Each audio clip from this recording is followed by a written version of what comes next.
Paano kung ganito umupo yung nasa harapan mo sa loob ng bus?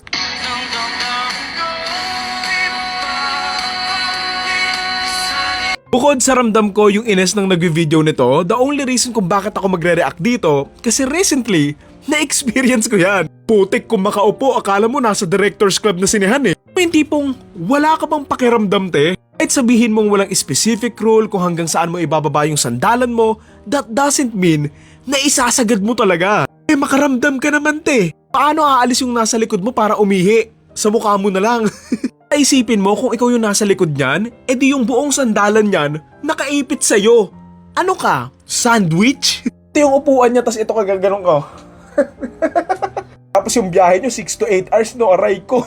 Sorry kung gigil na gigil ako ha, pero like I said, na-experience ko kasi yan recently. Okay, galing kasi kami ng Sagada and nagbus kami pa uwi. Dito nga kami sa pinakadulo, sa may pinakataas, sa may pinakapader ng likod ng bus. And so, wala na kaming ikakaatras and hindi mo na magagalaw yung upuan dyan kasi nga, as is na. Tapos ang nakakabwisit dyan, may lalaking nakaupo doon sa harapan ko, dito siya banda sa may baba.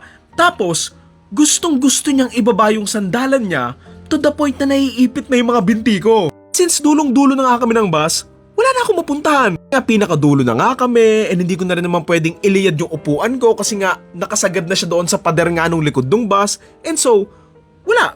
Naiipit lang talaga yung binti ko. Siyempre ayoko naman makapagkumpronta kaya ang ginawa ko na lang, pinipigilan ko siyang mababa yung sandalan niya. Kaya alam mo yun, maawa ka naman sa taong nasa likod mo. Legit yung ginawa ko, kinuha ko yung mga bag ko, tapos nilagay ko nga doon sa may binti ko para nga hindi niya mababa yung upuan niya. Tapos pinipigilan ko pa nga ng kamay or ng binti ko para nga hindi niya maliyad yung upuan niya. I mean okay lang sanang mag-recline ka ng upuan mo eh katulad nung nasa harapan mo. Pero kasi sagad na kami sa pinakalikod. So basically maawa ka naman kasi nga kapag nag-recline ka may ipit na yung nasa likod mo. Tanga-tanga talaga niya pati nung asawa niya na dinidepensahan pa siya. Salamat siya.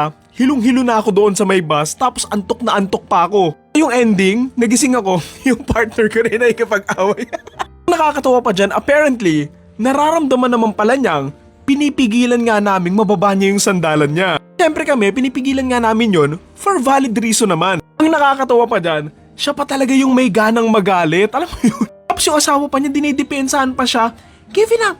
Mali nga eh, mali eh. Kudos din naman doon sa may partner ko kasi nga siya yung nakipag-away doon sa may lalaki and tawang-tawa pa ako dyan kasi pagdating namin nung Cubao nung bababa na nga lahat, talagang dire-diretso siya ng tayo tapos ayaw naman din yan tumingin.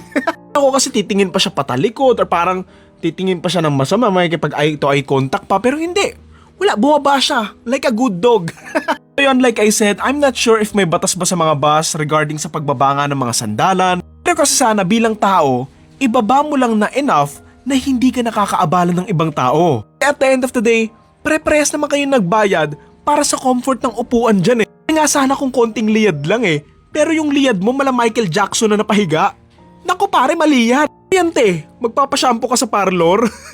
To be fair, hindi ko rin naman kilala tong tao na to. Hindi niya alam or baka mangmang lang talaga siya masyado sa mga ganitong bagay na alam naman dapat ng lahat. May mga bagay na dapat alam naman ng isang tao regardless kung may batas or wala. Kumbaga, common sense lang. I mean baka sira lang talaga yung upuan niya na hindi niya mataas, I don't know. I mean baka kilala nga nung nag-post yung babae tapos trippings lang to or pang rage bait lang, I don't know. Pero again, skit man or hindi, totoo talaga tong nangyayari na may mga ganito talagang klase ng tao. Yung mga taong walang pakialam sa mga taong nasa paligid nila gano'n. Mga bus carousel, wala namang masyadong ganitong upuan. Pero kung may experience ba to, posible doon sa mga malayuan nga na biyahe, katulad ng mga papuntang Baguio or papuntang ng Sagada, yung mga ganon.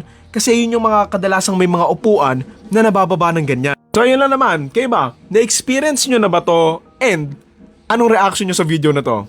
Thank you.